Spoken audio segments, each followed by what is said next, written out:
فرش التراب يضمني. حقیقی ایمان. اب یہاں زمین و آسمان کا فرق آ جائے گا. ایمان دل میں اتر جائے تو کون نہیں جانتا کہ دل میں جو بات اتر جائے وہ عمل پر ضرور اثر انداز ہوتی ہے. یہ بات سیدھی سی ہے. دل میں یقین ہو عمل اس کے مطابق ہوگا. 2 اور 2 4 کی طرح مثالیں دے دوں آپ کو. آپ کو یقین ہے آگ جلاتی ہے, آپ ہاتھ ڈالتے ہیں اس میں, کیوں؟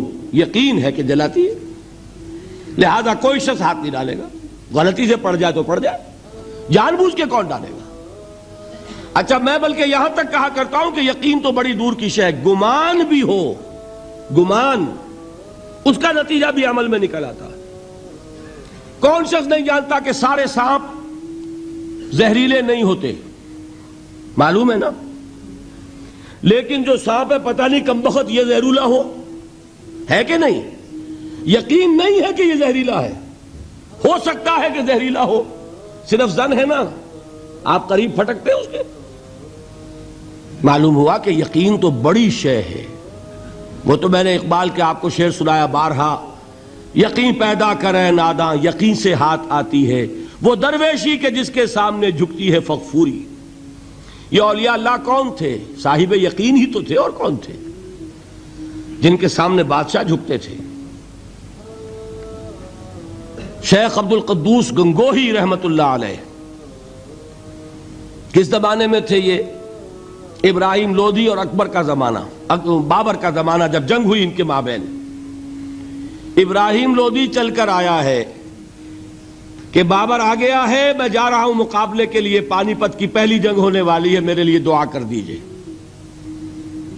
فرماتے ہیں ذرا ہٹ جاؤ, ہماری دھوپ چھوڑ دو. دعا نہیں کی اور وہ شکست اس نے کھائی, مارا گیا. ان سے بھی پہلے کی بات ہے, نظام الدین اولیاء رحمت اللہ علیہ 7 بادشاہوں کا زمانہ دیکھا ہے. کسی بادشاہ سے ملنے کا تو خیر سوال ہی نہیں, اس کے پاس جانے کا سوال نہیں, کسی کو اجازت نہیں دی حاضر ہونے کی. ایک بادشاہ نے کہا کہ آپ کیسے روک سکتے ہیں, میں آ جاؤں گا. تو جواب یہ لکھوایا ہے کہ درویش نے اپنے گھر کے 2 دروازے رکھے ہوئے ہیں, بادشاہ ایک دروازے سے داخل ہوگا, درویش دوسرے سے نکل جائے گا. بادشاہ چاہتا ہے اذن باریابی. اور سلطان الہند پھر کون ہوا؟ سلطان الہند تو پھر نظام الدین اولیاء ہوئے, جس کی قدم بوسی کے لیے بادشاہ آنا چاہتا ہے اور وہ اجازت نہیں دے رہے.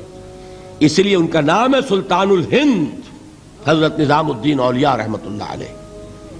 تو یہ جان لیجئے. ایک اور کا واقعہ ابو علی قلندر کا. نواب ٹونک نے جاگیر کے لیے ایک وثیقہ بھیج دیا, ہم نے آپ کی خانقاہ کے لیے اتنے گاؤں کی جاگیر لکھ دی. اسی کاغذ کے پشت پر ایک شعر لکھا, ماں آبروئے فقر و قناعت نباختیم, با میر خان بگوئے کہ روزی مقدر است. جاؤ میر خان سے کہہ دو, نواب ٹونک سے, ہماری روزی اللہ کے ہاں مقدر ہے, لکھی ہوئی ہے. ہم تمہارے ہاتھ اپنے فقر اور درویشی کی عزت بیچنا نہیں چاہتے, لے جاؤ اپنا وثیقہ. کون تھے یہ؟ صاحب یقین. یقین پیدا کرے ناداں یقین سے ہاتھ آتی ہے, وہ درویشی کہ جس کے سامنے جھکتی ہے فغفوری. شہنشاہ ہند اذن باریابی چاہے اجازت نہ ملے, وہ یقین کی بات ہے. آپ سوچئے یقین پیدا ہو جائے تو کیا ہوگا. اس کی ایک شکل تو میں کل آپ کو دکھا چکا. توکل ہوگا, راضی برضا ہوں گے, خوف نہیں ہوگا, حزن نہیں ہوگا.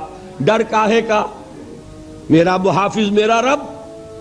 اچھا, اس نے ہی کوئی چیز میرے لیے لکھ دی ہے تو کون محافظ ہو سکتا ہے؟ اور اللہ سے بچانے والا کوئی ہے؟ اور ہم اللہ کی طرف سے مقرر کردہ کسی چیز سے بھاگیں گے کیا؟ وہ تو ہمارا محبوب ہے, محبوب کی رضا اسی میں ہے. حاضر ہیں ہم, نہ شود نصیب دشمن کے شود ہلاکے تیغت سری دوستا سلامت کے تو خنجر آزمائی. هي الحلقات تحفظني بآيات من القرآن هي الحلقات تملأني بحب المصطفى العدنان هي الحلقات تحفظني